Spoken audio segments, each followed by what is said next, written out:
bienvenue. Donc, comme je vous disais, ce soir, nous allons parler d'entrisme islamiste, nous allons parler de droit, nous allons parler de vivre ensemble. Mais sans plus attendre, laissez-moi vous présenter nos deux invités du soir. Ce soir, je vais commencer par Ilan. Ilan, bonsoir. Bonsoir, merci beaucoup pour l'invitation. Je vous laisse vous présenter très rapidement, succinctement. Alors, oui, je m'appelle Ilan Auréal, j'ai 20 ans.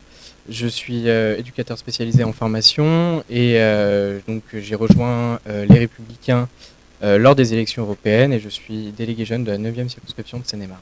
Ok. Que représentant des LR ce soir. C'est ça. Les LR qui ont porté ce projet de loi dont nous allons parler ce soir. Exactement, un projet de loi très important. Et face à vous ce soir, Ilan, nous avons Pierre Castex, c'est ça? C'est ça, exactement. Membre du groupe LFI. Exactement, militant de la France Insoumise, j'ai 23 ans, je suis étudiant, je suis juriste et je suis militant de la France Insoumise depuis mes 16 ans. Oh, un bon moment alors. Et oui, exactement. Ce soir, nous avons donc deux connaisseurs de notre émission. Ce n'est pas la première fois ni pour l'un ni pour l'autre. Pierre, un peu plus longtemps. Oui, ça fait un moment que je suis pas venu, ça Des doit petites faire années 2 qui ans, sont- un truc comme ça. Ouais, de petites années qui se sont écoulées, mais bon, un retour en forme, j'imagine. Ouais, carrément, Un carrément. sujet bien préparé. Carrément, oui, oulala. Ouais. Il y a des kilos de notes. Alors, je tiens à rappeler bien évidemment que ce soir, nous allons débattre. Ceci n'est pas un affrontement, n'est pas une confrontation. Nous sommes là pour échanger, pour opposer les points de vue avec respect, bien évidemment. Mais avant toute chose, et avant de rentrer dans le vif du sujet, nous allons évoquer certains points d'actualité.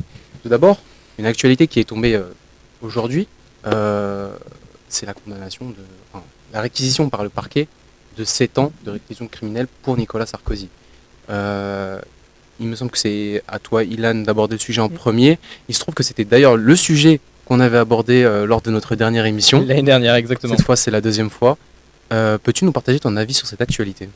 Bah écoutez, c'est la même peine qui a été demandée aujourd'hui que voilà, donc finalement pas forcément de surprise, c'est pour moi excessif, 7 ans de prison, 300 000 € d'amende, 5 ans d'inéligibilité, sachant que le dossier repose essentiellement sur des témoignages, des regroupements d'indices, il n'y a pas de preuves matérielles concrètes, donc je fais confiance à la justice pour... Le parquet insiste qu'il y a des preuves tangibles d'un accord entre Sarkozy et le groupe libyen. Bah, c'est-à-dire que d'un côté, le parquet dit ça, mais les preuves à ma connaissance, moi je ne les ai pas vues, je ne les ai pas entendues, juste des regroupements, voilà, d'indices, de faisceaux, de témoignages. Donc après, si effectivement il y a des preuves concrètes, matérielles, tangibles et incontestables qui démontrent que la campagne de Nicolas Sarkozy a été financée, en tout cas en partie, par le régime libyen, à ce moment-là, effectivement, la justice devra faire son travail. Mais j'estime que, voilà, là pour l'instant, 7 ans, une peine de 7 ans de prison, 5 ans d'inéligibilité et 300 000 € d'amende, ça me paraît quand même un peu excessif pour juste des témoignages et des recoupements d'indices. Donc nous laissons la main à la justice pour en décider. Évidemment, on fait totalement confiance à la justice. Pierre, je vous demande votre avis sur la question. Je vais juste revenir sur ce qui a été dit, juste des témoignages et des recoupements d'indices, oui, la justice fait son travail. 7 ans de prison, quand on parle d'une affaire qui est liée à l'attentat du DC-10, qu'on parle de carnets qui ont été retrouvés de carnets de proches de Kadhafi qui ont été retrouvés, ce qu'on appelle la note Koussa, les comptes de la société de M. Takedine, qui était l'intermédiaire entre Nicolas Sarkozy et le régime libyen. Les 400 000 €, les 440 000 € perçus par la Libye via un compte offshore aux Bahamas par Thierry Gobert, ancien collaborateur de Nicolas Sarkozy, les retraits en espèces en Suisse de Ziad Takedine, ou l'argent liquide qui a circulé, on le sait, en grosse coupure lors de la campagne présidentielle de 2007, et qui a été rentré dans une chambre forte dont on sait qu'un homme tenait debout, une chambre forte où un homme tenait debout. Donc on parle de mort dans l'attentat du DC-10. Et bien 7 ans de prison, et ben peut-être que c'est pas tant que ça. Et puis aussi, ça pose quand même une autre question, et c'est ce qu'a reconnu le procureur. Il dit que ça lui a permis d'être élu. Ça veut dire que on est sur quelque chose qui est une affaire qui dépasse le cadre financier. On est sur une affaire politique qui pose une question de démocratie et qui pose aussi la question des moyens alloués à la justice et au parquet national financier que lors du dernier projet de loi de finances, les macronistes aidés par les républicains ont voulu assécher. Donc ça pose aussi la question de la répression de la justice en colban. Parce que pour les pour les gens les plus pauvres, dès qu'ils fautent un peu, là la justice et la police leur tombent dessus. Par contre, quand il s'agit de payer une campagne électorale avec l'argent d'un régime allié des terroristes, là, c'est pas un problème. Mais donc, est-ce que cette peine est méritée? Est-ce qu'elle est trop soft? Est-ce qu'elle est... Je m'en fie à ce qu'ont décidé les à ce qu'ont décidé les magistrats. Peut-être que 7 ans c'est très bien. Ce que je veux dire, c'est qu'il y a assez de preuves et assez d'éléments concordants pour dire que il n'a pas été condamné en dépit de preuves et aussi oui, il y a un moment quand on réclame une justice ferme, une justice exemplaire, et bien quand une condamnation tombe avec une enquête qui aura duré, donc qui a été révélée en 2012, là, qui tombe en 2026, une enquête de près de 15 ans, qui est une enquête rigoureuse, qui a nécessité des déplacements de magistrats sur plusieurs continents.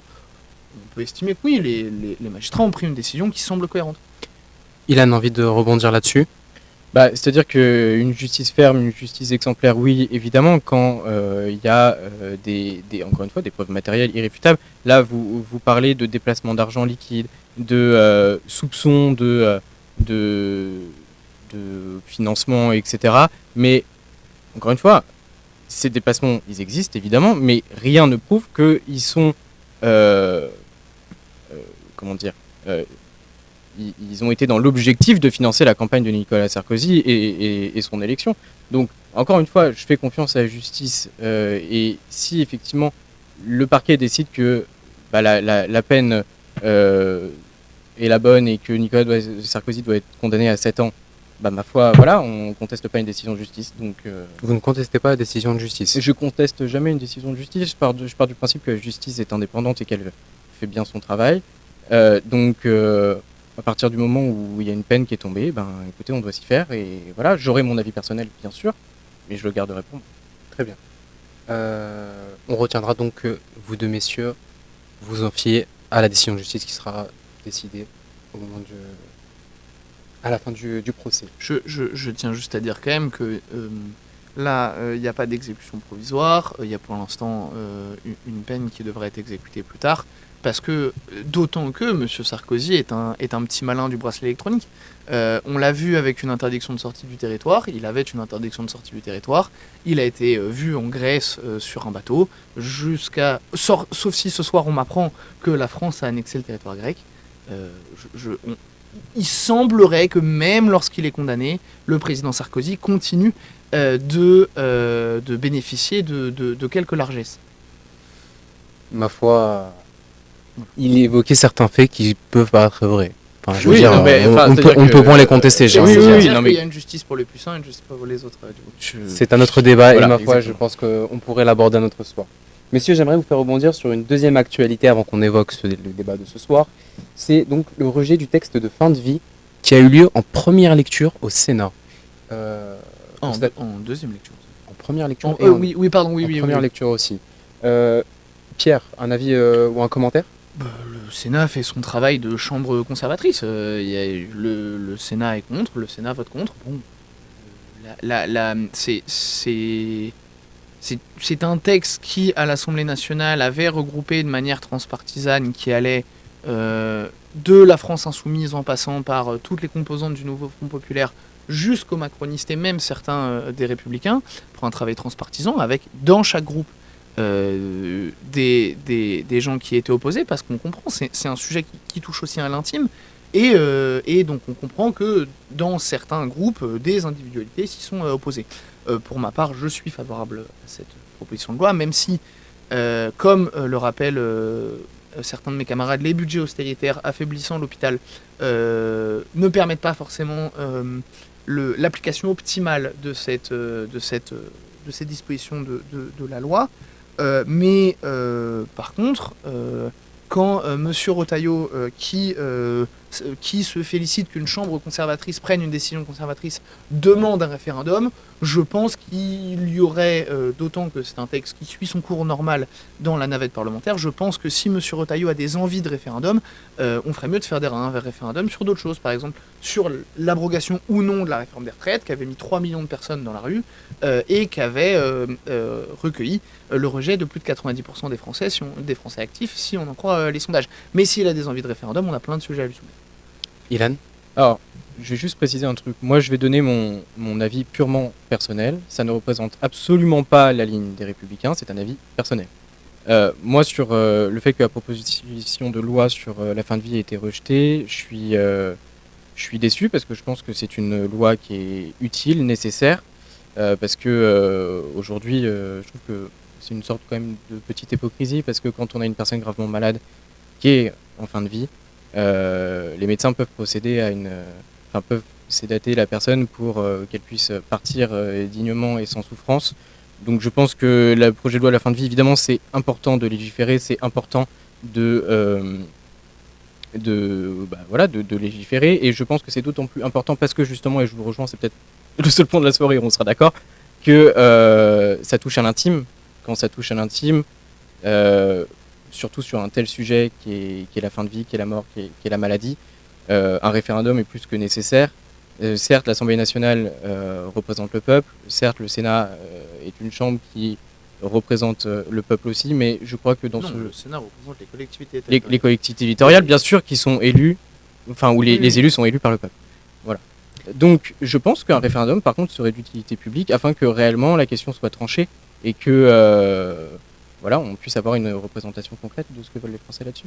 Ma foi, messieurs, que de surprise sur ces deux premières actualités. Il semblerait qu'on ait un terrain d'entente plus ou moins cordial sur ces sujets-là. Sur la loi fin de vie et la possibilité d'ouvrir un nouveau droit, on l'a vu lors des débats en séance à l'Assemblée nationale, il y a des pour et il y a des contre dans à peu près tous les groupes. Le seul groupe à l'Assemblée nationale où il n'y a pas eu et des pour et des contre, c'est le groupe de la France Insoumise. Alors que la liberté de vote était possible, mais vu qu'on défend ce droit depuis maintenant 15 ans, un peu plus, depuis la création du mouvement, ça semble cohérent qu'il y ait... S'il y avait eu un vote contre en plus dans le groupe. Mais nous on est favorable, on dit que plus on peut ouvrir de droits, plus on peut offrir de parcelles de liberté aux gens, mieux s'emporte la société. Très bien. Merci pour cette dernière intervention. Ilan, si je me permets, on va enchaîner directement sur le vif du sujet. Nous allons parler, donc, comme je vous ai expliqué, de l'entrisme islamiste. Pour vous remettre un petit peu dans le contexte, très cher viewer, il y a de ça quelques mois, plus précisément le 16 mars, a été déposé un projet de loi visant à lutter contre l'islamisme, du moins l'entrisme islamiste. Par quoi est-ce qu'on entend, que signifie l'entrisme islamiste? Je pense que c'est important de le définir, c'est un sujet qui est extrêmement complexe, qui fait l'objet d'énormément de controverses. Donc, permettez-moi de vous définir un peu tout ça. Tout d'abord, lorsqu'on parle d'islamisme, on parle de volonté d'application politique de l'islam. C'est une vision rigoureuse, très souvent associée à une vision très radicale. Et donc, la mise en place de cet islamisme, c'est une idéologie qui est durable. Le groupe LR, donc dans l'exposé de ses motifs, dans la déposition de sa loi, nous explique que la manifestation de l'islamisme se fait à travers différentes manières, dont l'une d'entre elles est ce qu'on appelle l'entrisme.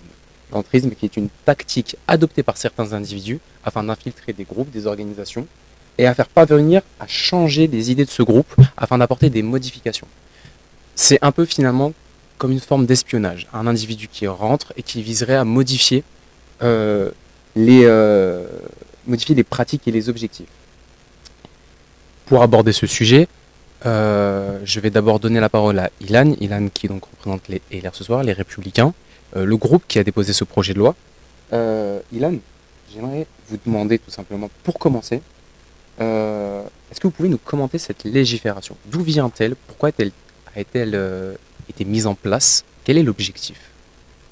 L'objectif, vous l'avez très bien rappelé, c'est de lutter contre l'entrisme islamiste, qui est alors, j'aime pas le terme infiltration parce que ça fait vraiment film d'action et c'est pas du tout le cas, mais qui aujourd'hui est un sujet, notamment pour un sujet lié à la radicalisation qui peut mener dans certains cas au terrorisme. puisque l'entrisme se fait de différentes manières, que ce soit via les réseaux sociaux, via les associations sportives. On l'a vu lors des élections municipales dans certaines listes. C'est essentiel puisque aujourd'hui, concernant le terrorisme, il n'y a plus vraiment, enfin en tout cas plus autant de départs en Syrie que lors de la première quinzaine des années 2000. Les gens se radicalisent chez eux, surtout via les réseaux sociaux, beaucoup, les jeunes qui sont seuls, des personnes isolées, des personnes mal informées. Et l'entrisme, l'islamisme et donc la radicalisation contribuent déjà à provoquer des amalgames, à mettre dans le même bateau les islamistes et les musulmans, les Français musulmans qui là-dedans n'ont rien demandé et qui se retrouvent embarqués là-dedans par la polarisation des débats et par certains partis qui confondent tout. Et donc voilà, ça va, comme je vous l'ai dit, chercher souvent les gens via les réseaux sociaux, via même des choses assez banales de la vie quotidienne. Provoquer des débats sur des sujets qui n'existaient pas il y a encore 15 ans. Quoi. D'accord, mais donc, quel est l'objet, qu'est-ce qu'on cherche à protéger et à défendre? On cherche à protéger la République, on cherche à défendre finalement les citoyens français, on cherche à protéger tous ceux qui peuvent être sensibles à l'entrisme islamiste et à la radicalisation. Voilà, c'est un projet de loi qui est essentiel. Selon vous, vous liez entrisme islamiste et radicalisation? Pour moi, je fais un lien. Je ne dis pas que ça mène dans 100% des cas à une radicalisation, mais le fait est que l'islamisme veut imposer une vision biaisée de l'islam avec donc l'instauration de la charia, avec tout un mécanisme politique et sociétal qui va à l'encontre de l'ensemble des valeurs de la République, et où justement pour ces gens-là, pour les islamistes, la loi de la religion, la loi de l'islam passe avant la loi de la République. Et à partir de là, je suis désolé, on a un problème. Mais alors, moi, il y a plusieurs choses. Premièrement, vous êtes avec ce texte, vous êtes à rebours de ce que disent les services de renseignement. Les services de renseignement disent que l'islamisme est en recul dans le pays, que il n'y a pas. Quelle est votre source? Les rapports du renseignement et de la commission d'enquête de monsieur Laurent Wauquiez, qui dit que y a un recul de l'entrisme islamiste, que plus globalement, ces lois, depuis 40 ans, il y a eu 25 lois anti-terroristes, anti-radicalisation, des lois sécuritaires et aussi des lois contre le séparatisme. Pour quel bilan? Ça fait une loi tous les 1 an et demi. Pour quel bilan? Franchement, il n'y a jamais de question qui est posée. D'autant que on lit ça à la question des attentats. Oui, pourquoi pas? Mais donc la question c'est du coup, pour les attentats, qui commande et qui paye? Et qui commande et qui paye, c'est des pays avec lesquels on a des rapports, avec lesquels les gouvernements dirigés à l'époque par l'UMP ont d'excellents rapports. Le Qatar, l'Arabie Saoudite. Non mais attendez, pardon. Il y a aussi une question dont on ne parle pas, et pourquoi est-ce qu'on s'intéresse à l'entrisme islamiste et pas à d'autres entrismes? Par exemple, il y a la question de l'entrisme de l'extrême droite, qui selon Europol et les services de renseignement français toujours, sont la seconde menace terroriste dans le pays. Et puis il y a les ingérences étrangères qui ont ciblé des rapporteurs de la COP, qui ont ciblé des campagnes municipales. Ça on n'en parle pas. Donc pour vous, c'est moins un problème. J'ai pas dit que ce n'était moins un problème, j'ai dit que moins un problème à l'échelle nationale que internationale. Mais les deux sont liés. Les deux sont évidemment les deux sont évidemment liés. Et puis de toute façon, cette loi sur l'entrisme islamiste nourrit un climat mais manifeste qui consiste à pointer du doigt les musulmans de ce pays. Pas du tout. Je suis désolé, non. Là encore une fois, vous faites un amalgame. Je suis désolé. Pardon. Entre quoi et quoi? Un amalgame entre trois quoi? Entre votre l'islamisme islamophobie et mais pas du un tout. racisme global, c'est ça? Excusez-moi, mais pas du tout.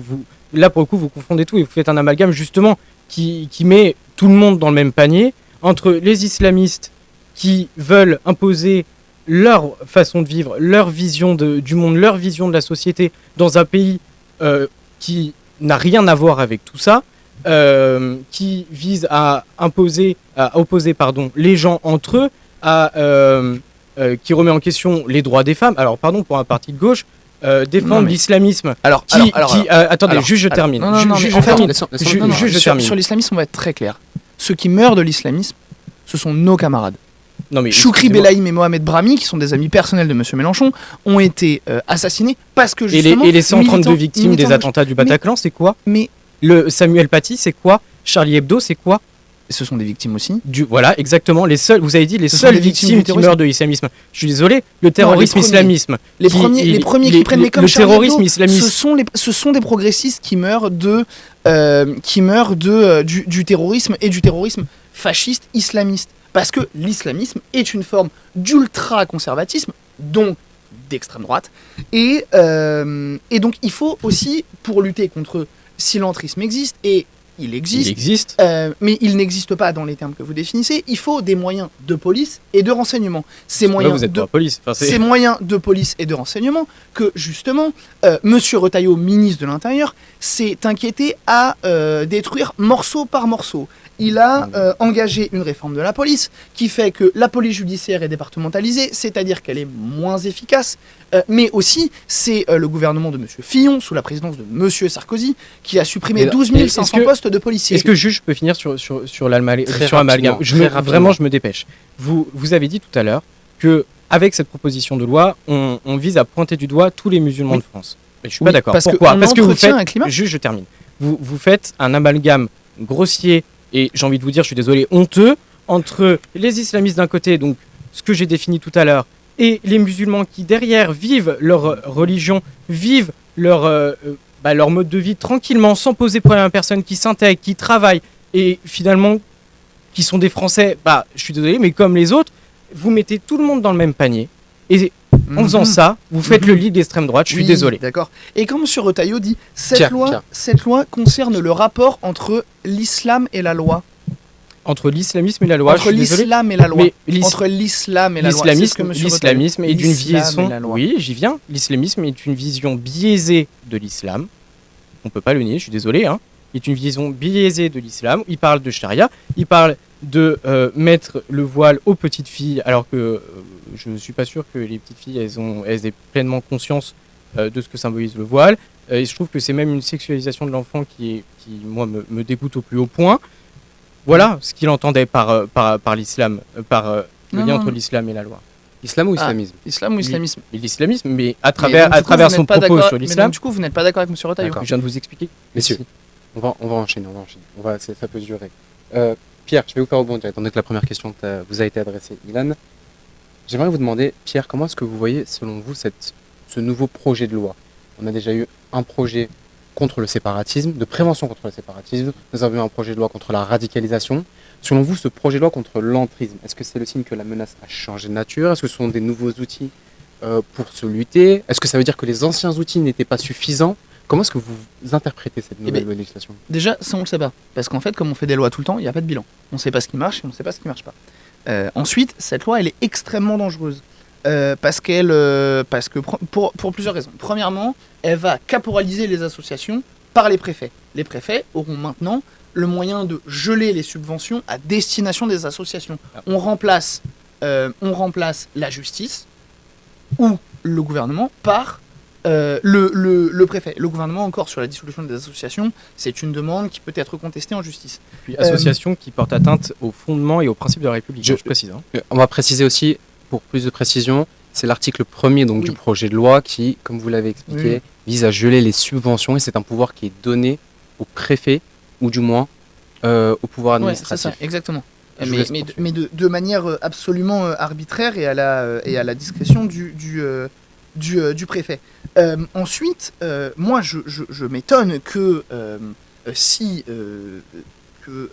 donc cette loi, comme l'a dit M. Retailleau, vise le rapport entre la loi et l'islam. C'est excellent car une loi existe déjà pour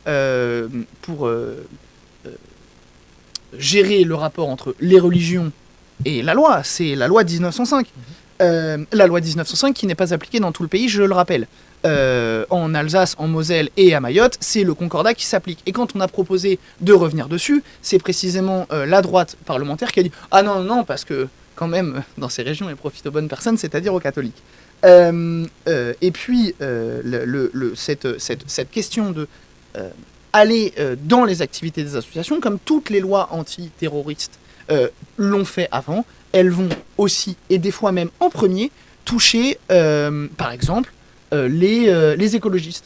Les lois d'état d'urgence ont mis des grands coups de pied dans la formulaire à un point où on ne comprenait plus rien sur les activités qui pouvaient être liées aux attentats. Et puis après, elles ont ciblé les militants écolos, les syndicalistes et tout le mouvement social.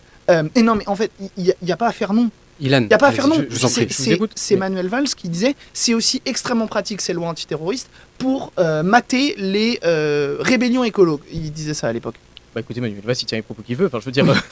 Sauf que en fait, il décrit une réalité. Pardon ? Il décrit une réalité. Il décrit le fait que avec ce genre de loi, on s'en prend aussi au mouvement social. Parce que cet article premier, il crée un délit pour ceux qui appellent à contester l'application de la loi. C'est-à-dire que quand on manifeste, par exemple, contre la réforme des retraites, on conteste donc l'application de la loi. Et non, donc pourquoi alors, est-ce que cette loi ne s'y appliquerait pas ? Qui conteste l'application de la loi dans un cadre lié à la religion, au nom de pratiques religieuses. Voilà, au nom de pratiques religieuses. Donc, en réalité, il n'y a aucun risque pour toutes les autres associations, à partir du moment où elles respectent la loi, les principes de la République, il n'y a pas de... Donc du coup, la manif pour tous aurait été illégale, vu qu'elle était motivée par des principes religieux. Vous savez quoi ? Attendez, vous savez quoi ? On va... non, mais manif pour tous avec laquelle vous avez votre camp a manifesté avec les plus conservateurs des islamistes. Non, mais excusez-moi, la manif pour tous, personnellement, je vois même pas le sujet, c'est-à-dire que... c'était des manifestations contre une loi qui était appliquée, motivées par des motifs religieux. Avant de revenir là-dessus, on va enchaîner. Pierre, j'aimerais vous poser une autre question. Oui.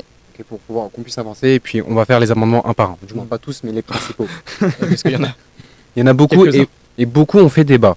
L'un d'entre eux, comme nous l'avons dit, c'est le pouvoir administratif de dissolution des associations. Pour les partisans du texte, vous l'avez dit, c'est une protection vitale. Pour ceux qui la République a pas bruit, pour ses opposants, au contraire, c'est une menace pour la loi de 1901. C'est même au-delà de ça.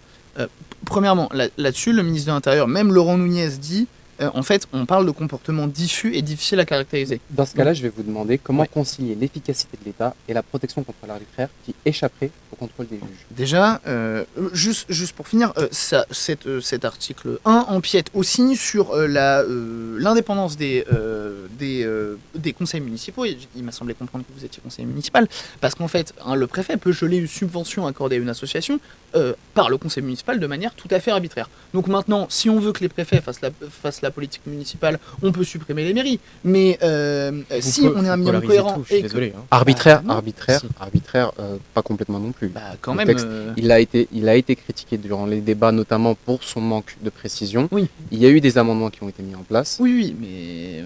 Alors, il y a des amendements qui ont été mis en place, mais on ne sait pas jusqu'où mènera le texte. Là, on ouvre une porte. Je précise à nos abonnés que le texte a été voté au Sénat, ouais. Et qu'il est actuellement à l'Assemblée nationale. Sur la question que vous me posiez, comment est-ce qu'on garantit la liberté d'association sans que ces associations n'outrepassent la loi ? Et bien, en fait, parce que les gens se conforment à la loi et qu'on fait confiance aux gens pour se conformer à la loi. Il n'y a pas à chercher plus loin. Et puis, on sait très bien que plus on est répressif, moins... là, ça marche pour tout. Plus on est répressif, plus le nombre de crimes et délits commis augmente. C'est une règle simple de sociologie. Plus un régime est répressif, plus on fait augmenter l'insécurité et les crimes et délits. Donc, si on vise à faire diminuer les associations qui passeraient la ligne rouge, mieux vaut la discussion que le coup de bâton. Mais donc c'est un projet de loi répressif selon vous. Ah, ce n'est que répressif. La Ilan. discussion ou le coup de bâton, mais avec des associations telles que les Frères musulmans qui sont caractérisées comme des associations liées justement à l'islamisme. Donc vous êtes plutôt pour la complaisance avec ces gens-là plutôt que pour la fermeté alors qu'ils représentent un danger interne pour notre pays. Non, je ne suis pas pour la complaisance. Je n'ai jamais manifesté avec eux et mon mouvement politique n'a moi jamais manifesté avec eux. Les frères musulmans, comme le dit Vous leur faites une bonne presse pourtant, depuis quelques années. En quoi? En quoi? Par les positions déjà de Rima Hassan sur Israël, par les positions... Celle du droit international, ça? Mais celle qui dit que le peuple palestinien a le droit à un État indépendant, comme c'était la position du général de Gaulle. Donc excusez-moi, le peuple palestinien a le Oui. droit à un État indépendant, ça nous sommes d'accord. Oui. Mais par contre, renier l'existence d'Israël... Qui le fait? Pardon? Quand est-ce que Rima Hassan a renié l'existence d'Israël? Excusez-moi, avec tous ces tweets où elle menace où elle dit qu'un jour la résistance arrivera à son terme, la résistance, donc elle parle du Hamas. Non. Elle parle de la résistance du peuple palestinien, que ce soit à Gaza ou en Palestine occupée. Et puis, rentrer sur qu'est-ce qu'un résistant et qu'est-ce qu'un terroriste, je vous permettrai de remettre exactement le même raisonnement dans le contexte de 39-45, Non mais s'il vous plaît. où des résistants au régime nazi étaient caractérisés comme terroristes. Par Vichy. Messieurs, s'il vous plaît, ne nous alors, éparpillons Vichy, pas. et Ne nous donc- éparpillons pas. et Revenons- Excusez-moi, nous sommes encore en régime mais de c'est- Vichy. mais c'est donc- Les mais c'est- mais c'est donc- résistants sont des héros. Mais bien sûr. Contrairement... Messieurs, Mais s'il vous c'est plaît, donc- s'il mais vous c'est plaît, donc une s'il vous question- plaît. Ce que je veux vous dire, c'est Pierre, que non, mais ce que je veux dire, non, mais c'est que c'est on donc- s'éparpille, on sort du c'est- sujet. Non, mais vous c'est osez... donc une question Attendez, de point juste, de vue. excusez-moi. Vous C'est que c'est osez donc une mettre question à de pied point de d'égalité vue. les résistants qui Messieurs, ont s'il permis de vous plaît. sauver la France de l'Allemagne nazie avec des islamistes Non, mais qui ont fait un des plus grands justement, pogroms Messieurs. Mais non, mais justement, de je viens de dire de exactement l'histoire je après la viens- Seconde Guerre mondiale. Je viens de dire C'est exactement honteux. le contraire. Ah bah, que excusez-moi, la hein. résistance palestinienne, ce n'est pas le Hamas. Messieurs, Ce n'est pas le Hamas. messieurs. Et pourtant, Ouvrez un le ouvrez- Hamas... et Ilan, pourtant, Pierre, Mais Ilan, non, Pierre, mais- Pierre, non, mais- Pierre, il y a- s'il vous il y plaît, a- s'il vous plaît, s'il vous plaît. Il y a des énormités S'il historiques vous qui viennent plaît, d'être dites. s'il vous plaît, Le- s'il vous plaît, ce n'est pas le débat de ce soir. Nous ne parlons pas du conflit israélo-palestinien, nous parlons du projet de loi. J'aimerais qu'on revienne au sujet principal, s'il vous plaît. Ilan, vous avez commencé un propos sur la question, sur l'efficacité de l'État. Est-ce que vous pouvez compléter votre réponse avant qu'on passe peut-être à la prochaine question? Oui, alors je vous avoue que du coup j'ai oublié ce que j'étais en train de dire. Donc, la question que j'avais posée à Pierre initialement était comment est-ce qu'on consigne l'efficacité de l'État et la protection contre l'arbitraire? C'est-à-dire qu'encore une fois, déjà les décisions qui seront prises par le préfet si cette loi est adoptée et sont contestables en justice évidemment, mais elles visent à justement protéger les associations et si vraiment c'est caractérisé, à les dissoudre si elles enfreignent la loi, elles les contestent au nom de pratiques religieuses ou au nom ou alors qu'elles portent atteinte au principe de la République. Mais donc quel est le rôle du juge? Juste, j'ai une question. C'est quoi les principes de la République? Excuse-moi, la liberté, égalité, Non. fraternité, Ça c'est se- la ça- devise. non. Et non, ensuite, non. Les principes de la République, c'est pas ça. Les principes de la République définis par le Conseil constitutionnel sont une République indivisible, Oui. laïque, Oui. démocratique, Oui. sociale. C'est-à-dire que du coup, tous les think tanks libéraux qui appellent à la destruction de la sécurité sociale, on doit les fermer? non mais excusez-moi. Non, mais on doit les fermer. du coup Excusez-moi, une république indivisible. Excusez-moi, avec des associations qui qui veulent faire passer la loi de la religion au-dessus de la loi de la Mais République. qui Pour mais vous, qui- pour qui- les frères musulmans. Mais les frères musulmans, ce n'est pas une association, les frères Oui, musulmans. effectivement, elle n'est pas caractérisée comme une association. mais C'est exactement pour mais ça que c'est- les frères musulmans ne sont pas dissous. Mais par contre, mais c'est là où on parle normal d'entrisme. que ce n'est pas dissous. C'est là- C'est une école de pensée. On ne peut pas dissoudre une école de pensée. C'est là où justement on Comment arrive à faire de Non, mais l'entrisme. expliquez-moi comment on dissout une école de pensée. Alors justement, donc je continue mon propos, c'est là où justement on arrive à parler d'entrisme, c'est que justement, parce que comme vous dites, c'est une école de pensée, elle s'infiltre un peu partout. À l'école, dans les Ou comment alors dans l'école, c'est pas compliqué. Alors attendez. Parce Au que lycée, moi, des associations de parents qui s'infiltrent dans l'école pour empêcher des cours d'éducation sexuelle, dont on le sait, qui sont la première, les cours d'éducation sexuelle, qui sont la première arme contre les violences sexistes et donc, sexuelles. Moi, des associations de parents, j'en ai plein et j'ai des exemples. Je me permets juste de finir. Sur 74 écoles qui sont répertoriées comme des écoles musulmanes en France, 21 sont a priori liées aux frères musulmans. dont une, je vais juste citer une école, le lycée Averroès à Lille. Non, mais D'accord. Quelles sont vos Et- sources? mais surtout, le- enfin, le lycée Averroès à Lille. On parle Juste un instant, quelles sont vos sources avant que vous rebondissiez? c'est pas compliqué, c'est les médias. J'ai pris Le Monde, j'ai pris Le Parisien, voilà. Des sources journalistiques? Oui, bien sûr. Et donc, où il y a eu des ressources pédagogiques avec l'ouvrage de, vous savez de quoi je parle, de l'imam Iqwisen qui a été fiché S et qui expulsé mangeait en avec 2024. Gérald Darmanin quand il était élu MP Mais en à fait- Tourcoing. Mais en fait, c'est même pas le sujet. C'est un de vos copains. Je vous C'est un dis. de vos copains, Ikoussem. Non mais excusez-moi, C'est un c'est de tellement vos un de nos copains qu'il a été expulsé en 2024 et qu'il est fait chiesse. Donc déjà à partir de là, voilà, premier exemple d'entrisme. Ensuite dans le réseau associatif avec Attends, non, mais en fait, là, il y a eu un exemple de rien du tout, là. Vous nous avez dit, il y avait un imam dans une. avec il y avait un des imam dans une ouvrages. école musulmane, Oui, excusez-moi, oui, en pardon, termes de- avec un ouvrage de cet imam, et excusez-moi, c'est pas n'importe quel imam, puisqu'il Alors. il fait chiesse, il a été expulsé pour justement, parce qu'il représentait justement un danger pour notre pays. Et donc, est-ce que vous pouvez nous rappeler concrètement ce projet de loi? Qu'est-ce qui permettrait de faire dans ce cas de situation? Rien. Dans ce cas-là, où un imam, par exemple, est assez proche d'une école, par exemple, privée religieuse. Bah, en fait, à partir du moment où l'imam il pose aucun problème, le projet de loi il s'applique pas là. Dans le cas que vous avez pris précisément là, avec le lycée Averroès, qu'est-ce que la loi permettrait de faire? Bah, la loi elle permettrait déjà en fait, bon, pour ça il faudrait que ce soit peut-être un peu plus facile d'appliquer la loi, mais d'expulser déjà plus rapidement l'imam et ensuite pardon. Mais Je parle du projet de loi spécifique de oui, Bruno Retailleau. Là, en fait, là, vous venez de nous donner un exemple dans le cas où. Je vous parlais des frères dans le cas où musulmans l'imam en est particulier étranger. là. Je vous parlais des cas d'entrisme des frères musulmans. Je vous parlais pas du projet de loi en lui-même. Je vous parlais des cas d'entrisme par les frères musulmans. Après, donc concrètement, par rapport au projet de loi, si on est toujours sur les associations. Donc là, ce que vous me dites, c'est que le gouvernement et ou Monsieur Retailleau fait un projet de loi pour un bouquin. Vous nous avez donné un non, exemple. Pas du tout. Un exemple, j'en ai d'autres, hein, mais allez-y. mais avec le lycée Averroès, c'est intéressant. Le lycée Averroès était un lycée d'excellence en termes de niveau académique. Il avait beau avoir des vues très conservateurs, on ne peut pas reconnaître que ce n'était pas un lycée d'excellence. C'était le lycée le plus contrôlé de France. Une école musulmane est en moyenne contrôlée tous les 3 ans. Mhm. Une école privée catholique est en moyenne contrôlée tous les combien? sincèrement, je peux pas vous dire. 400. 400 ans. Et donc, eh bien, en fait, on voit le deux poids deux mesures. Betaram et Betaram d'un côté, Averroès de l'autre. Betaram, on parle d'enseignement au moins tout autant conservateur, avec des crimes sexuels Bien sûr. bien plus horribles. Bien sûr, mais je suis totalement d'accord avec vous là-dessus. Hein. C'est ce qui s'est passé à Betaram, c'est juste, comme vous dites, horrible et ignoble. donc, Et là- évidemment, il y aurait dû là- avoir des contrôles. Évidemment, Il y aurait.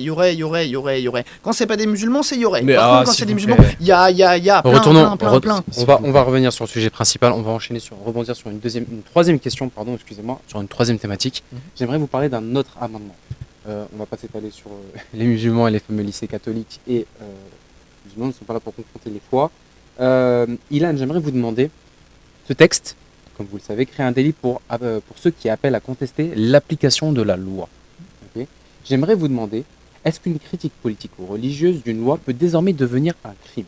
Si oui, où placez-vous la limite entre le débat d'idées, même radicales, et la stratégie d'infiltration visant à déstabiliser nos institutions? non, c'est-à-dire que, encore une fois, c'est la liberté d'expression, chacun peut s'exprimer et chacun peut donner son opinion. Mais par contre, à partir du moment où l'avis est. Enfin, la loi est contestée, et c'est ce que je vous disais, par rapport. Et qui touche à la cohésion nationale, aux fondamentaux de la République, etc. À partir de là, on juge qu'il y a un risque. Là, le délit s'applique, mais en fait, c'est toujours pareil, c'est que ça va s'appliquer aux extrêmes, si vous voulez. C'est-à-dire qu'aujourd'hui, on peut contester la loi, on peut contester finalement tout ce qu'on veut. On est en France, on est encore libre de parler, heureusement. Mais Pas ce que disent les classements internationaux, mais oui. Mais qu'est-ce que vous appelez extrême? c'est-à-dire que quand vous avez des associations qui disent que qui disent que voilà la loi de la République n'est jamais aussi forte que la loi divine et que mais ça c'est valable pour attention, c'est valable pour toutes les religions, attention. Mais en fait, ils ont le droit de le dire et de le penser. Oui, Tant qu'ils respectent les lois de la République. oui, sauf qu'à partir du moment Mais en fait, tant où qu'ils respectent les certains droits de la prennent, République, ils à ont le droit de partir le du dire moment et de le où penser. certaines personnes prennent au pied de la lettre et se permettent des agissements ou peuvent être susceptibles de se permettre des agissements au nom justement de cette pensée-là, ça représente un danger. Donc à partir de là, il faut légiférer, il faut condamner et il faut être prévoyant vis-à-vis de ces actes-là. Moi, Pierre, moi, vas-y. moi, plus Vas-y. globalement, ce que je trouve d'une hypocrisie exceptionnelle avec ce cas d'entrisme, avec ce projet de loi sur l'entrisme islamiste, c'est que je ne vois pas pourquoi le gouvernement ou la droite ne veut pas légiférer sur tous les entrismes. Mais excuse-moi, on a- c'est- On a vu, par exemple, dans les élections municipales, que ce soit à Marseille ou à Toulouse, par exemple, des élections qui ont été perturbées par des ingérences étrangères. bien sûr, Ça, on n'en parle jamais. on en parle, je suis Ça- désolé, ça- les ingérences étrangères, on en parle. On Ah en bon parle, mais bien sûr, on en a parlé des ingérences étrangères, des tentatives d'ingérence étrangère russe lors des élections. Ah, On- russe.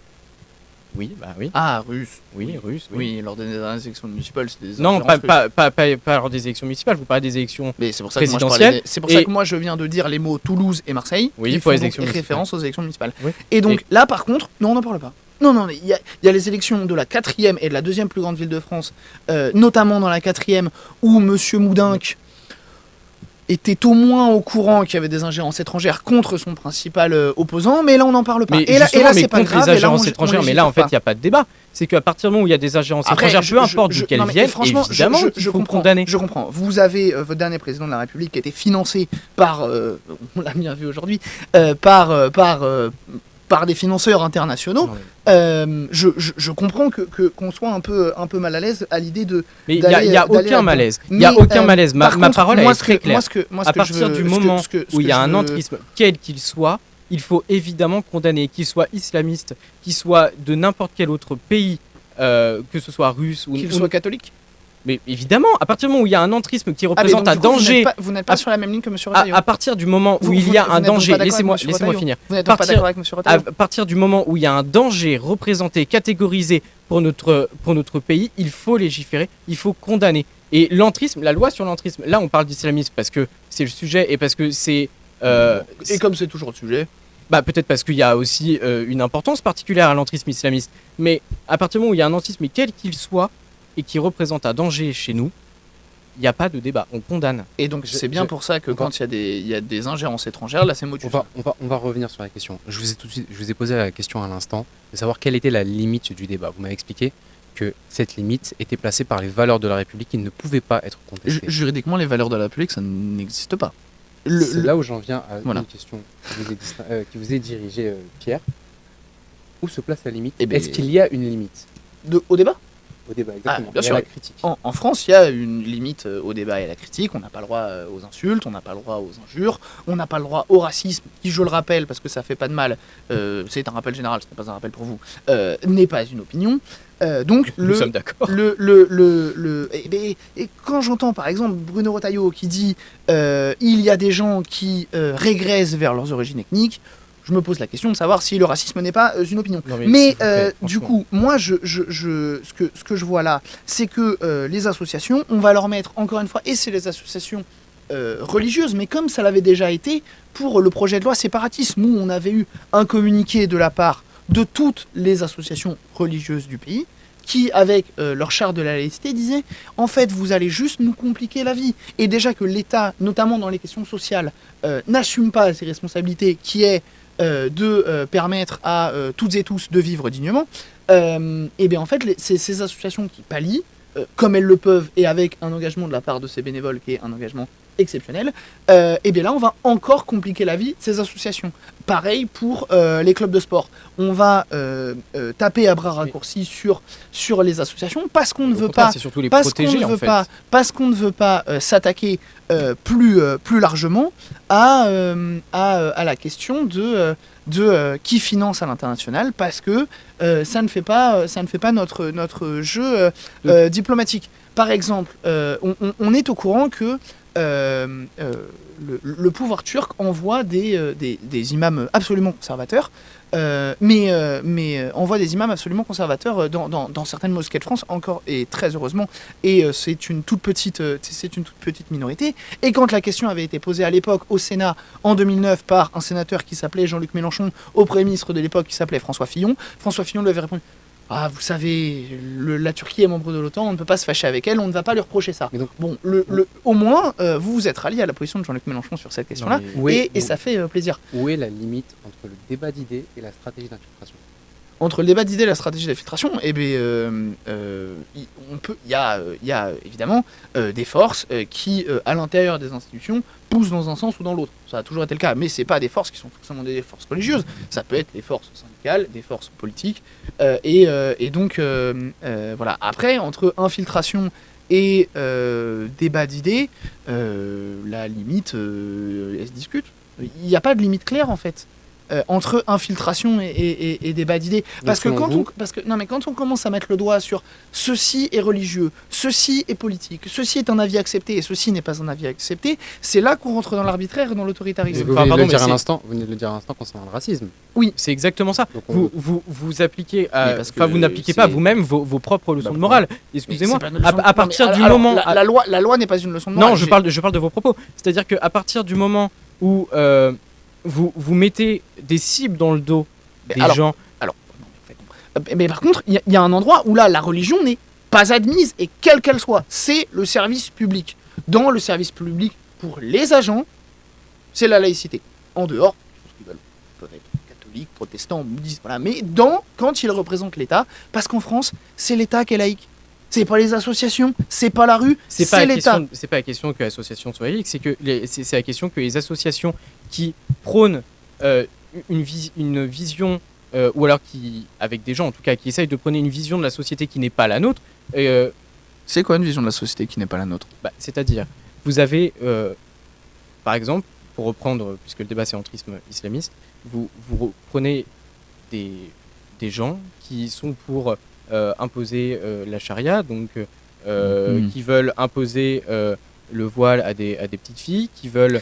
Et donc une association comme Civitas, qui est proche des Républicains et qui dit que... et qui prône un antisémitisme conséquent. Quand je dis conséquent, c'est-à-dire important. Faut les interdire ? Excusez-moi, l'association Civitas, à titre personnel, je la connais pas, mais en revanche, si cette association prône, comme vous dites, un antisémitisme conséquent, à partir de là, évidemment qu'il faut l'interdire. Évidemment qu'il faut la dissoudre. Mais elle est proche de Bruno Retailleau, Civitas. Très honnêtement, je vous dis, je ne connais pas cette association. Du coup, si ce que je dis, ce qui est vrai, que Bruno Retailleau est proche de Civitas ou d'associations comme Sens Commun, par exemple. Sens Commun qui fait preuve de racisme et d'homophobie de manière absolument récurrente. Si Bruno Retailleau, et il est effectivement proche de ces associations, parce que c'est Bruno Retailleau qui a rapproché le candidat François Fillon de ces associations-là. Est-ce que vous avez des citations quand même partagées pour pour Sens Commun, par exemple, donc en fait, Sens Commun, c'est la Manif pour tous qui est devenue une association. Par exemple, un cas de racisme, par exemple, dans les cortèges de Sens Commun dans la Manif pour tous, Christiane Taubira était comparée à une guenon. J'estime que c'est un cas de racisme caractérisé. Oui, évidemment, c'est intolérable. Et donc du coup, on a retrouvé des gens de cette association dans l'équipe de campagne de François Fillon.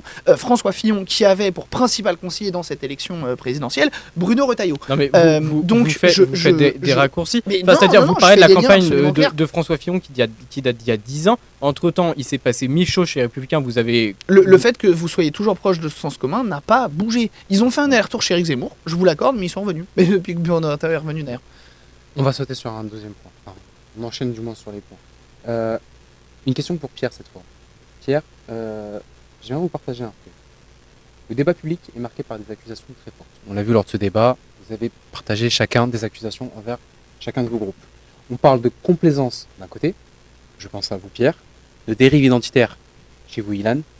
J'aimerais vous demander, au-delà des joutes partisanes, comment ce projet de loi peut-il être un outil de cohésion nationale plutôt qu'un instrument de division utilisé pour séduire ou exclure certains électorats? Il ne peut pas y avoir de cohésion nationale avec un projet de loi pareil en fait. On ne peut pas cibler, parce que je rappelle que M. Bruno Retailleau a dit que cette loi servait à légiférer sur les rapports entre la loi et l'islam. Pas la loi et les religions, mais la loi et l'islam. Nous, on est prêt à faire un débat quand vous voulez sur une nouvelle réforme de la loi de 1905 pour, par exemple, inclure l'Alsace, la Moselle et Mayotte dans la loi de 1905. Mais on ne peut pas dire que c'est une loi qui va faire qui va créer la cohésion nationale parce que elle pointe très clairement du doigt une religion. Et puis la cohésion nationale, elle ne se décrète pas par un simple claquement de doigts en disant maintenant il y a la cohésion. La cohésion, elle se construit dans le temps, petit à petit. Il faut faire France de tout bois absolument tout le temps. C'est-à-dire que l'école publique doit être réinvestie massivement, que les écoles privées doivent petit à petit être démantelées pour que tout le monde passe par les écoles de la République et que soit enseigné à tous les petits Français les valeurs de la République, là les valeurs et pas les principes parce qu'on est sur quelque chose de moral et non quelque chose de juridique, et donc on fait la France par l'école publique, par la Sécu, par un droit au logement complet. C'est comme ça qu'on crée la cohésion nationale. Et quand on diminue les inégalités, pas quand on montre du doigt une religion. Et donc selon vous, ce débat n'a pas lieu d'être. Absolument Sur pas. l'entrisme. Comment ? Sur l'entrisme. Moi, ce que je dis sur l'entrisme, c'est si entrisme il y a, il doit être combattu. Ce qui est montré par les rapports, c'est que l'entrisme, en tout cas islamiste, est en diminution, alors que notamment au sein de l'armée, l'entrisme de l'extrême droite est en très forte augmentation. Le meilleur moyen de combattre ça n'est pas un énorme débat public qui veut dire attention, on va se pencher là-dessus et qui incite tout le monde du coup à se cacher et à ne pas faire de l'entrisme pendant un temps. Ce qui est important, c'est de donner des moyens au renseignement, et au renseignement humain, de long terme, à la police. Parce que, je le rappelle, quand même, qu'entre la réforme de la police judiciaire, la diminution des effectifs de 12 500 policiers et la diminution aussi du budget Ce qui est quand même hallucinant quand on sait que vous êtes absolument contre la police et que vous voulez désarmer la police. Quoi.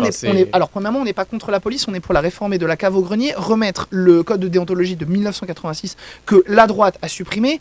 Et troisièmement, nous ne sommes pas pour la désarmer, on est pour faire en sorte que, comme toutes les polices d'Europe, elle arrête de tuer des dizaines de personnes par an. Oui. Parce qu'en France, c'est 20 morts par an en moyenne de la police. En Allemagne, c'est 1 sur 10 ans. Et c'est toujours les mêmes hommes qui meurent, c'est toujours les mêmes personnes, c'est des jeunes hommes racisés. Et non, oui, il y a un racisme systémique. S'il vous plaît. Il y a un racisme. Mais comment vous expliquez ?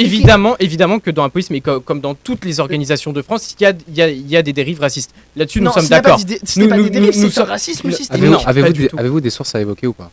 À citer sur ce racisme au sein de la police des policiers officiers qui meurent racisés. Sur le racisme au sein de la police.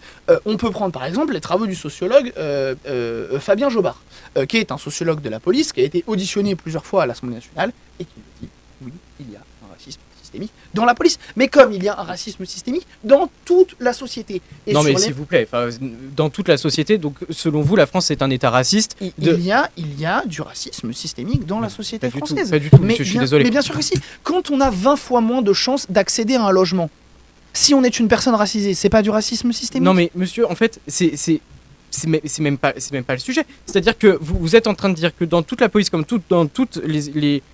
dans toute la société française, il y a un racisme. Il y a du racisme, oui. Mais il y a du racisme, mais il y a des gens qui sont racistes, évidemment, et qui font condamner là-dessus, on est d'accord. Ouais. Mais par contre, dire qu'il y a un racisme systémique dans la société française, la France n'est pas un État raciste, je suis désolé. Et la culture française n'est pas une culture raciste, au contraire. Donc, on n'a pas tout réglé avec notre passé colonial, par exemple. Non mais alors on va pas partir là. Du sujet. On va s'éloigner énormément du sujet. Mais je vais sur le fait que j'ai une question pour vous. Je vais vous poser une autre question qui, je pense, va vous intéresser. Qu'avez-vous à répondre aux critiques qui ont été portées au groupe et les filles insoumis concernant la complaisance envers certains électorats? Est-ce que votre... on n'a pas de complaisance avec certains électorats, on s'adresse à des gens et il s'avère qu'il y a 22% de la population qui vote pour nous aux élections présidentielles. Eh bien, il y a 22% de la population qui vote pour nous aux élections présidentielles. Et quand... il n'y a pas de complaisance, mais par contre, vous dites qu'un imam fiché S est un imam conservateur et qu'un imam qui prône... la charia a une vision biaisée de la société et qui ne serait pas contre que cette vision-là s'impose en France. Vous dites que c'est un imam conservateur. Si ça, c'est pas du clientélisme. Mais vous dites qu'on est pour imposer la charia en France ? Je dis pas ça. Je dis que par contre, vous draguez cet électorat-là pour grappiller des voix. Contrairement à vous, on est présent à la Pride. Contrairement à vous, on est présent dans les manifs féministes. Contrairement à vous, on dit Mais que nous oui, aussi, vous savez, toutes et tous, toute personne a le droit de décider de son genre. Ah oui, A même le mais droit en fait, de décider de son sexe. C'est absolument pas ce que vous dites. Et nous, ce qu'on dit aussi, c'est que sur ce que vous dites sur l'application de la charia, déjà premièrement, même les islamologues entre eux ne savent pas ce que c'est la charia. Vous maniez ça comme un chiffon rouge. Sur les pays qui, eux, pratiquent un islam beaucoup plus rigoriste, en Afghanistan par exemple, eh bien nous, nos parlementaires, ils se mobilisent pour faire en sorte que la paradiplomatie permette à ce que les talibans, on combatte les talibans. Et bien, et quand par on contre, en demande Iran, on l'aide- vous a pas du tout entendu. Enfin, vous voyez, mais en c'est- fait, c'est Monsieur Jean-Luc Mélenchon est sur la fiche rouge du régime des Mollahs depuis 1991. d'accord parce que Depuis Jean-Luc Mélenchon en 2010 1991. disait que le voile Eh bien, oui.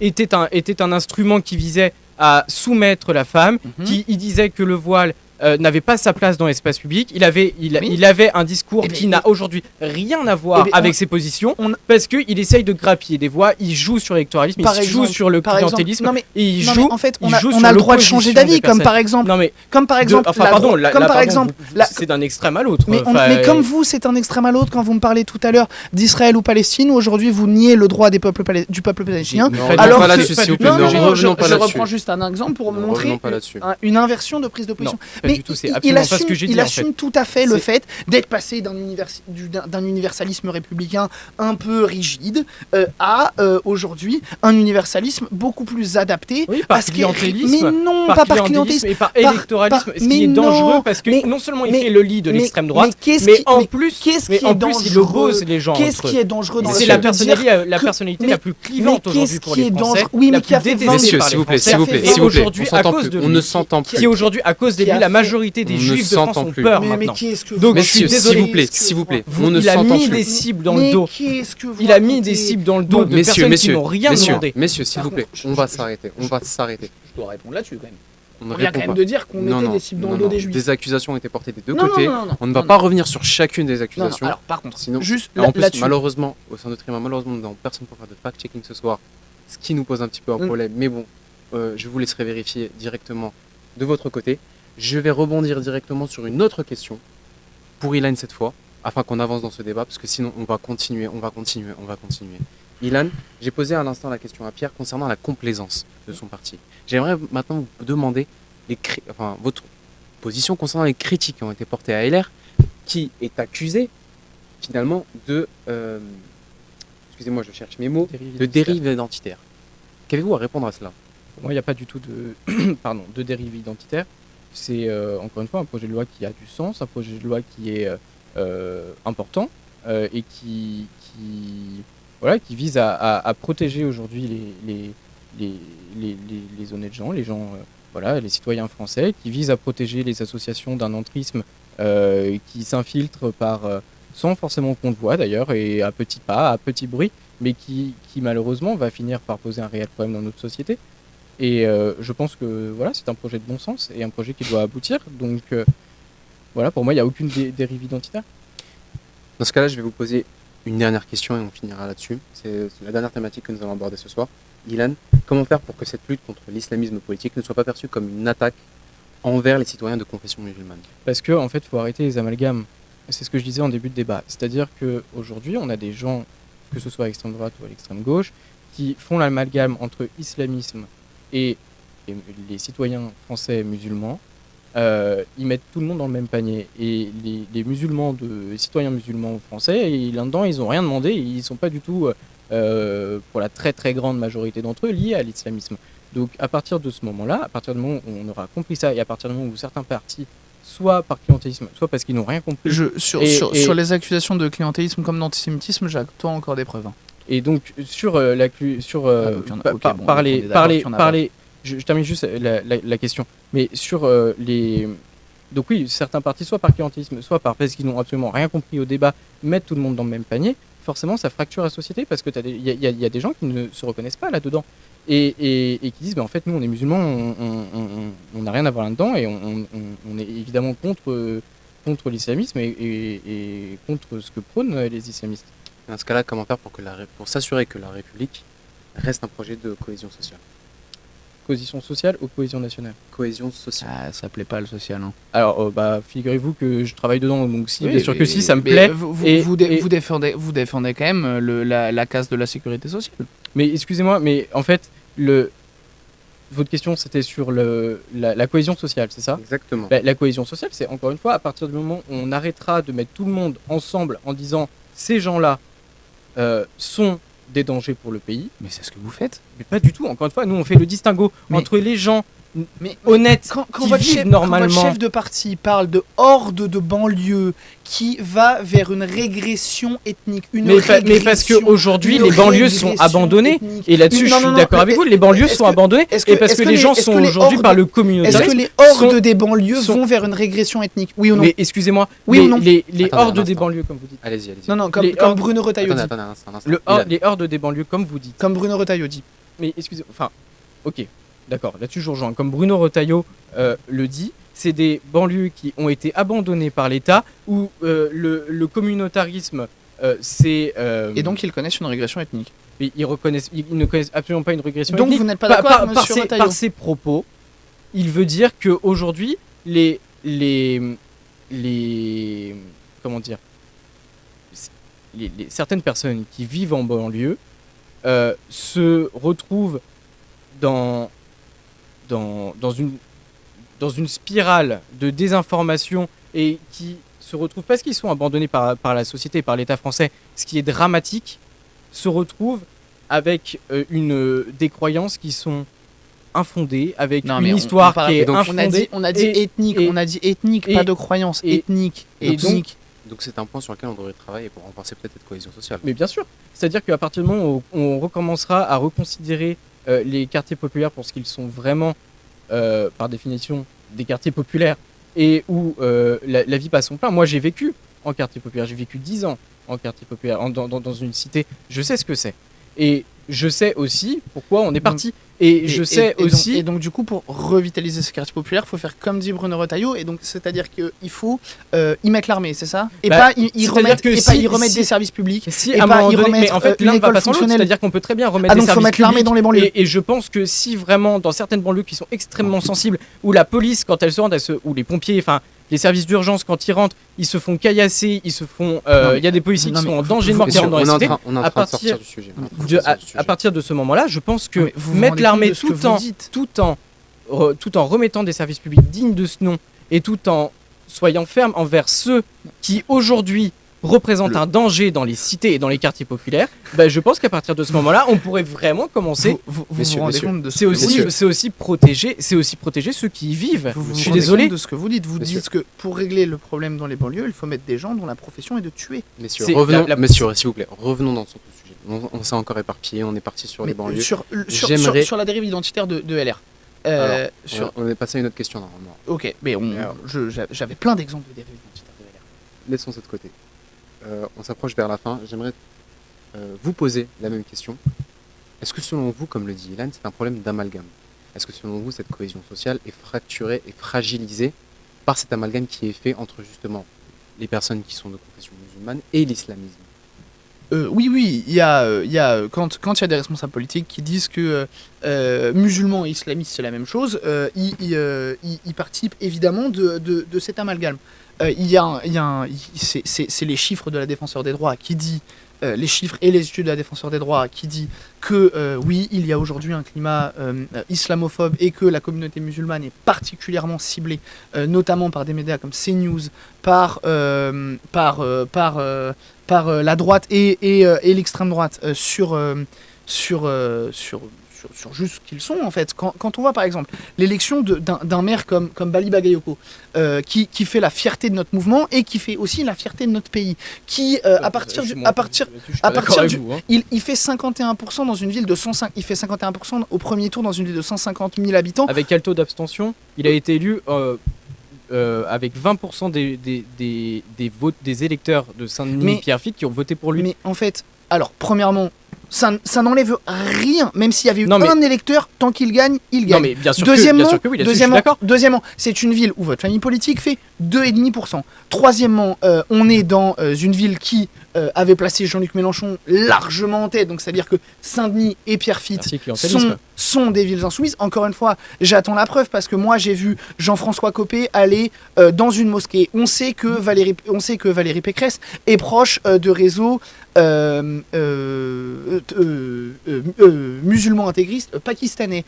On sait que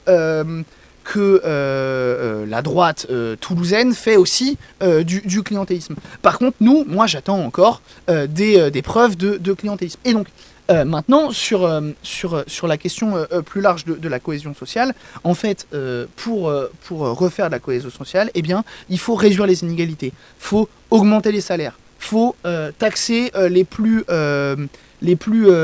aisés pour permettre une redistribution des revenus. Et si vraiment on veut arrêter les amalgames, il faut empêcher que des milliardaires qui ont un agenda conservateur, libéral et réactionnaire possèdent 90% de la presse. Il faut que M. Bolloré rende CNews. Il faut qu'il rende Grasset. Il faut que nous, ce qu'on dit, c'est un propriétaire de presse, c'est un média. On ne dit pas il faut qu'il y ait que des médias qui soient d'accord avec nous. Il faut qu'il y ait une pluralité de médias. Aujourd'hui, dans le champ médiatique français, notamment audiovisuel, télé et radio, mais aussi de plus en plus dans la presse écrite, il ne reste plus que l'Humanité et le Monde Diplo. Hormis ça, tout le monde est à peu près d'accord sur le libéralisme économique, et il y a des nuances entre un petit progressisme de temps en temps de la part de Libération et un conservatisme, et même des médias extrêmement réactionnaires et racistes comme Frontières ou Valeurs Actuelles. Nous, ce qu'on dit, c'est que déjà, si on veut changer le climat général, il faut premièrement, donc du coup, c'est une pluralité dans les médias et empêcher que trop peu de personnes détiennent trop de médias. Et dernièrement, on pourrait aussi du coup parler d'autres sujets. On pourrait parler d'augmentation des salaires, on pourrait parler de bifurcation écologique, on pourrait parler d'une politique ambitieuse du logement public, et pas comme le fait le ministre LR Vincent Jeanbrun, mettre des coups de rasoir dès qu'il peut dans l'ANRU pour qu'il y ait de moins en moins de logements publics, notamment dans les villes, notamment dans les villes de riches dirigées par la droite, qui se fait comme porte-étendard de ne pas respecter la loi, notamment la loi qui impose 25% de logement social dans toutes les villes de plus de 3000 habitants. C'était la fierté de d'un homme absolument respectable comme Patrick Balkany, mais c'était aussi la fierté de Nicolas Sarkozy, maire de Neuilly. C'était, et ça l'est toujours, la fierté de monsieur... du maire d'Issy-les-Moulineaux, et vous verrez qu'avec les trois noms que j'ai cités, on a des casiers judiciaires absolument au long comme le bras, et donc voilà, si on veut refaire de la cohésion sociale, il faut partager les richesses, empêcher clairement l'offensive bourgeoise et réactionnaire qui est faite dans des dizaines de médias, qui prend les musulmans comme cible. Et alors excusez-moi, mais vous citez des mots-clés que vous apprenez dans votre parti qui sont des mots qu'on entend tous les jours et en réalité qui sont dénués de sens. Le mot bourgeoisie, par exemple. La bourgeoisie réactionnaire, raciste. Excusez-moi, Vincent Bolloré, qui croit qu'il y a une hiérarchie des races et des religions, et qui est multimilliardaire, c'est la bourgeoisie raciste et réactionnaire. D'accord, Vincent Bolloré, c'est déjà pas mal. Mais bien sûr, mais Bernard Arnault, qui est l'homme le plus riche de France, il pense exactement pareil. Ça fait de par exemple, quelqu'un comme Bruno Retailleau. Je veux dire, Bernard Arnault, heureusement qu'il est là, parce que excuse-moi, pour tout ce qu'il rapporte en termes... Il fraude fiscalement, il délocalise et il traite mal ses employés. Mais aller jusqu'à la fraude fiscale, pour l'instant, il n'y a aucune accusation. Voilà, sur Bruno Retailleau. Non, pas sur Bruno Retailleau. Sur Bernard Arnault. Pardon, pas de la fraude, de l'évasion fiscale. Il fait payer. C'est des accusations sans aucun fondement. Ah bon, sans aucun fondement. C'est des accusations sans aucun fondement. Il n'y a aucune enquête ouverte qui n'a jamais été condamnée. Et on a quand même le droit de dire que, des articles de presse absolument bien renseignés disent que Bernard Arnault fait de l'évasion fiscale. Est-ce que vous savez préciser la presse en question? Oui, Fakir, le journal Fakir de François Ruffin, qui a fait une longue enquête de plusieurs années qui montre que Bernard Arnault, mais ça a même été montré que Bernard Arnault paye 0 € d'impôts en France. Même quand on est au SMIC, on paye plus que ça. Bernard Arnault gagne moins que le SMIC. Bernard Arnault se paye un yacht à plusieurs dizaines de millions d'euros par le SMIC. Je sais que vous croyez à la réussite, mais là quand même, il ne faut pas abuser. On va laisser Bernard Arnault de côté. Ce n'est pas l'enjeu du débat ce soir. Messieurs, nous avons abordé énormément de points. Nous avons fait énormément de digressions. Ce qui en soi n'est pas une mauvaise chose tant que le débat reste productif. J'aimerais vous poser une dernière question, la question dans le vif. Je vais vous laisser à chacun 30 secondes, 1 minute à peu près pour répondre à cette question. La question initiale était, face à l'entrisme islamiste, jusqu'où devons-nous aller, jusqu'où devons-nous légiférer? J'ai envie de dire, pour Pierre, je vais vous poser la question en premier. Vous ne parlez pas seulement d'entrisme islamiste, vous parlez d'entrisme en général. Donc, je vais vous poser la question sur l'entrisme spécifiquement. Jusqu'où devons-nous aller? Premièrement, on ne doit jamais dépasser, jamais au grand jamais, contrairement à ce qu'a dit par exemple Bruno Retailleau, les limites de l'état de droit. L'état de droit est quelque chose d'intangible. L'état de droit est quelque chose qui doit absolument être respecté dans absolument chaque moment, car il est la garantie de la démocratie et de la lutte contre l'arbitraire. Et maintenant, comment on fait? Eh bien, on procède comme on a toujours fait. Comme on a toujours fait face à des ingérences étrangères.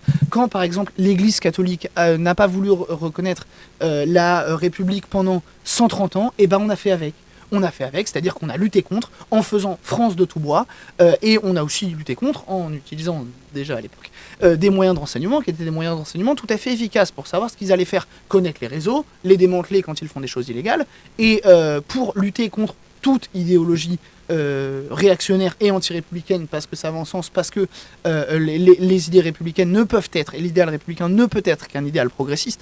En fait, il faut faire république absolument tous ensemble, mais pas une république qui serait une république excluante, qui est une république qui respecte ses principes. Liberté, égalité, fraternité.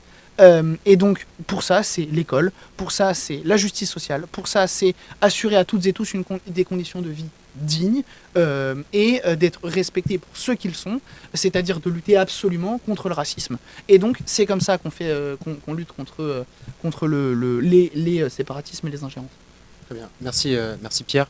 Ilan, je vous pose la même question, cette fois sur l'entrisme islamiste, étant donné que vous, en tant que représentant du Mont Bel-Air, vous défendez ce projet de loi, jusqu'où pouvons-nous aller? Jusqu'où devons-nous légiférer?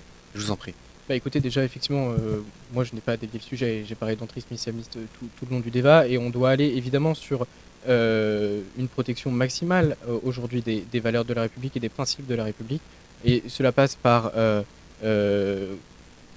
des services de renseignement avec des moyens conséquents afin de permettre de localiser voilà, toute forme d'entrisme, quel qu'il soit, où il soit, et dans quelle organisation que ce soit. C'est permettre aussi la lutte contre l'islamisme politique, tout d'abord, en luttant contre ceux qui veulent imposer par la voie politique. On l'a vu lors des élections municipales, on le voit par certains partis politiques aussi en France. Donc ça va aussi par ce contrôle-là et cette vigilance-là qu'on doit tous avoir sur le fait que jamais, au grand jamais, on ne doit se laisser imposer une vision de la France, une vision de la société qu'on ne veut pas, une vision de la société qui vise à exclure, qui vise à réduire le droit des femmes, qui vise à imposer des normes aux enfants qui, eux, ne comprennent même pas. Voilà pour moi ce en quoi on doit lutter contre l'entrisme islamiste. C'est un danger aussi pour le terrorisme et pour la radicalisation aussi des gens qui sont seuls et qui n'ont pas accès à l'information modérée et à la vraie information. Très bien. Merci. Merci beaucoup Ilan, merci beaucoup Pierre pour ce débat extrêmement intéressant. Vous avez pu échanger vos différentes opinions, vos avis respectifs, que ce soit en représentant votre parti ou bien votre avis personnel. Je remercie toutes les personnes qui nous ont regardé ce soir sur Twitch en live. J'espère que vous avez apprécié ce débat, que vous serez présents pour les prochaines émissions. Je tiens à vous préciser que la semaine prochaine, nous aurons une nouvelle émission, cette fois tournée sur l'économie sociale et solidaire. Ce sera une table ronde à l'occasion. Nous aurons des spécialistes du sujet pour nous partager leur compréhension de cette économie et vous partager justement leur connaissance à ce sujet-là. Je remercie chaleureusement Pierre d'être venu ce soir. Je remercie également Ilan, en espérant vous revoir très prochainement sur Tribun. Je vous souhaite à tous une excellente soirée et restez bien connectés sur YouTube et Instagram pour suivre notre actualité. En vous souhaitant une très bonne soirée, à bientôt, au revoir.